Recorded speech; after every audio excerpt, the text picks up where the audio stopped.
Hey everyone, and welcome to This Explainer. Today, we're going to put on our historical detective hats and conduct a full-blown forensic analysis on one of history's most fascinating mysteries, how the mighty Viking Empire truly collapsed. Now, you might think you know the story, but as we unpack the evidence today, you're going to see that the end of the feared Vikings was, well, anything but simple. So, let me ask you a question. When you hear the word Viking, what's the very first thing that pops into your head? For most of us, it's this pop culture image of unstoppable, bloody warriors dominating the globe in their iconic longships, right? But what if I told you that this exact image is literally what blinded them to their own fatal weaknesses? You see, we all love that myth, the invincible warrior conquering the world through sheer brute force. But the reality? Actually, it's a lot darker. The truth is, the Vikings didn't just vanish into thin air, and they definitely weren't simply outmuscled. They were an empire destroyed from within by their own internal flaws and ultimately a fatal lack of adaptation. Crazy as it sounds, they basically caused their own downfall. Okay, let's dive right into this autopsy report. We are breaking this collapse down into 6 distinct causes of death: tactical stagnation, internal betrayal, the rebellions, defeated by the sea, the religious war, and economic collapse.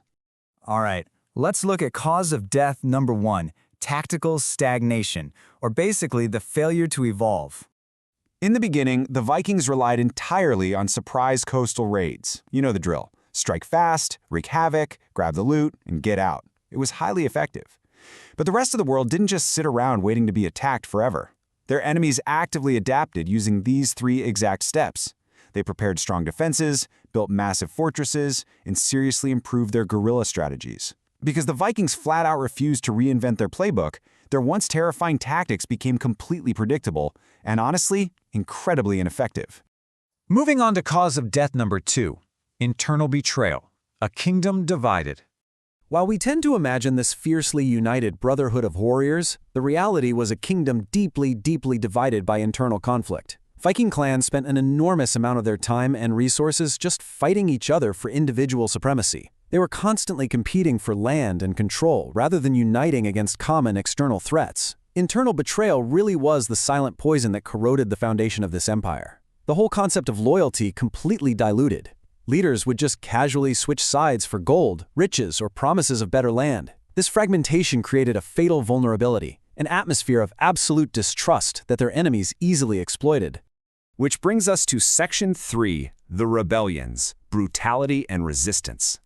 Now this dives into a much darker and frankly rarely told reality of the deeply patriarchal Viking society. While they're famous for their military conquests abroad, very few people realize the extreme brutality occurring right inside their own communities. Women were often stripped of all autonomy, marginalized, and literally traded as pawns in power games between clans. And this extreme internal brutality, it created a ticking time bomb. Rival empires noticed this instability and actively allied with these oppressed women to form a decisive, powerful resistance.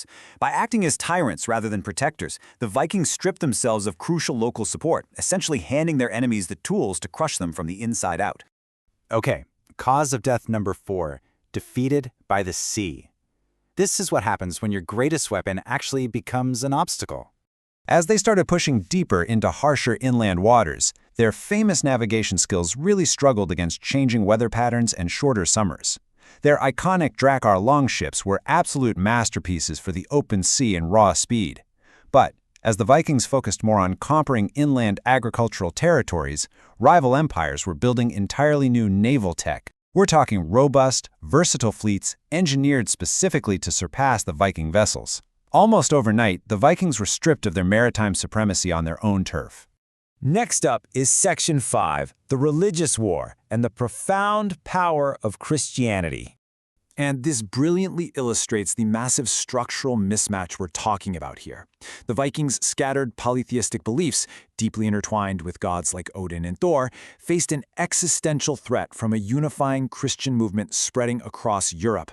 But you have to understand, this wasn't just a battle of beliefs, it was a massive battle of infrastructure. Centralized economies and sustainable tax systems completely outmatched decentralized clans that were relying purely on plunder. A unified faith drove powerful political alliances that scattered tribes just couldn't compete with. The mismatch was so overwhelming that eventually Viking kings had to convert just to survive and maintain any sort of grip on power. Finally, we hit Section 6, economic collapse, falling into the financial abyss. Because, let's be real, even the fiercest warriors cannot fight if they can't afford to eat. Conquering vast territories across Europe led to massive overextension.